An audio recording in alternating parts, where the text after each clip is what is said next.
ऐसे जाहिलों को, ऐसे मानसिक रोगियों को स्वामी लक्ष्मी आचार्य ने दिया बड़ा सटीक जवाब। इस वीडियो को एंड तक देखें और ज्यादा से ज्यादा लोगों तक पहुंचाएं। बिना जानकारी के किसी भी धर्म पर कमेंट करना महापागलपंती है जो इन दोनों ने क्या। इसलिए तमाम हिंदू भाइयों से बस इतना ही कहूंगा कि ज्ञानियों से ज्ञान मिलती है, अज्ञानियों से अज्ञानता।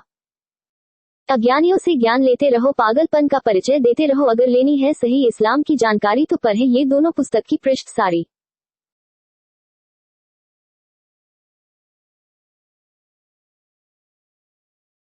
इन दोनों पुस्तक की लिंक नीचे डिस्क्रिप्शन में दिए गए हैं, वहां से डाउनलोड करें।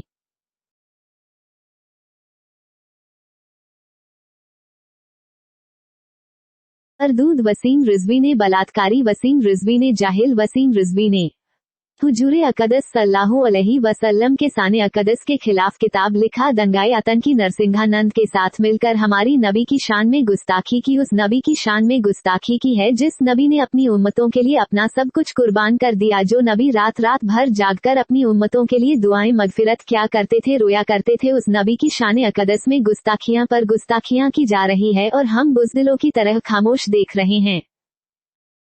चुल्लू भर पानी में डूब के मर जाना चाहिए हम जैसे मुसलमानों को। मैं मोहम्मद साबिर हुसैन तमाम मुस्लिम पर्सनल ऑफ बोर्ड के जिम्मेदारान उलमाए किराम से कहना चाहता हूँ, आप तमाम जिम्मेदारों को आगे आना चाहिए और ऐसे आतंकियों दंगाइयों के खिलाफ जो इस देश की अमन शांति को बर्बाद करता है, ऐसे राक्षसों खिलाफ देश के हर चौकी में थाने में FIR दर्ज कराने चाहिए।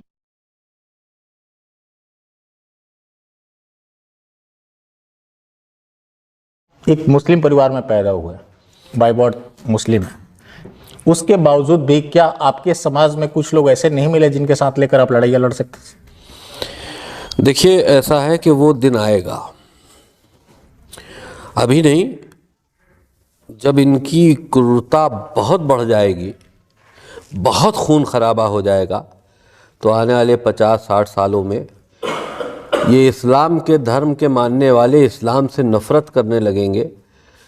जिनको ये रसूल कहते हैं उस मोहम्मद से नफ़रत करने लगेंगे और ये ख़ुद अपनी जगह तलाशेंगे कि हमको किस धर्म में जाना चाहिए। ये वक्त आएगा।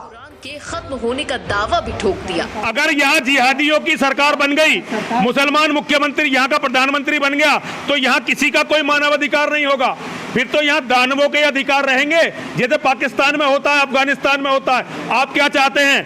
भारत को आप इस्लामिक कंट्री बनाना चाहते हैं? मैंने कुरान पढ़ी, कुरान पढ़ के मुझे यही लगा कि जो किताब दूसरों के कत्ल का, निर्दोष लोगों के कत्ल का आदेश देती हो और जो उस किताब में विश्वास करते हो वो मानव, मैं तो नहीं मानता हूँ मानव। पूर्णमदः पूर्णमिदं पूर्णात् पूर्णमुदच्यते पूर्णस्य पूर्णमादाय पूर्णमेवावशिष्यते। ओम शांति शांति शांति। एक अखबार निकलता है उत्तरी भारत में, दैनिक जागरण, बहुत मशहूर, सबसे ज़्यादा पाठक हैं उसके। उसमें एक लेख छपा था, दंगे क्यों होते हैं। बल्लाज मधोक, जो बुजुर्ग लोग हैं उनको जानते होंगे, बल्लाज मधोक को, उन्होंने एक लेख लिखा था और कुरान मजीद की कुछ आयतें दी थी।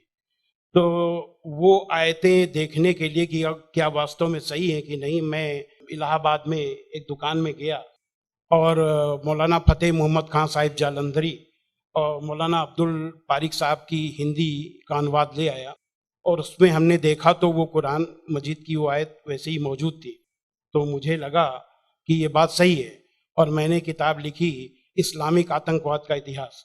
बाला साहब ठाकरे को बहुत पसंद आई, उन्होंने उसका अंग्रेजी ट्रांसलेशन कराया, the history of Islamic terrorism के नाम से।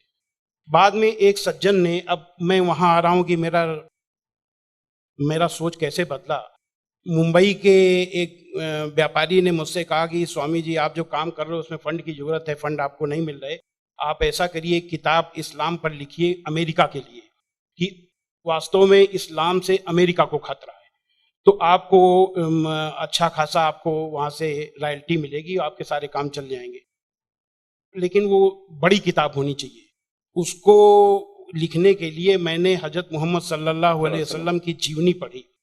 जब जीवनी पढ़ी तो जो कुरान मजीद की आयतों को मैंने आतंकवाद से जोड़ा था कि इन आयतों की वजह से आतंकवादी बनते हैं, लेकिन जीवनी पढ़ने के बाद मुझे लगा कि ये आयतें आतंकवाद को रोकने के लिए हैं, आतंकवादियों को, सुभान अल्लाह, क्योंकि उनमें जो युद्ध का आदेश था वो आतंकवाद और आतंकवादियों के विरुद्ध था। तो मुझे लगा कि मुझसे बहुत बड़ी गलती हो गई, एक धर्माचार्य से ऐसी गलती नहीं होनी चाहिए।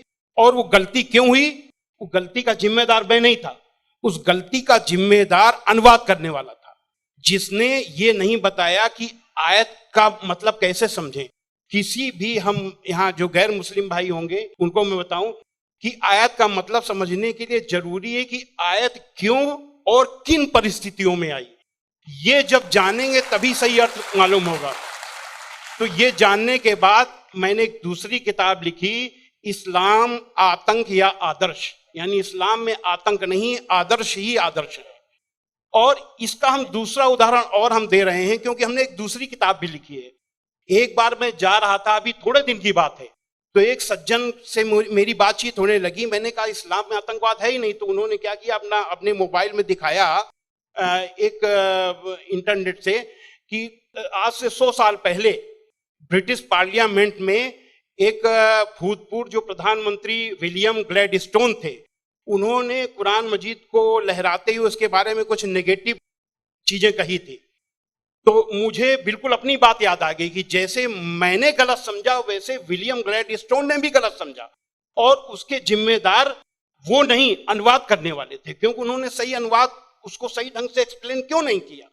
तो मुझे लगा कि अब इस पर भी एक किताब लिखने की जरूरत है। तो मैंने एक दूसरी किताब लिखी है, कुरान जीने की कला।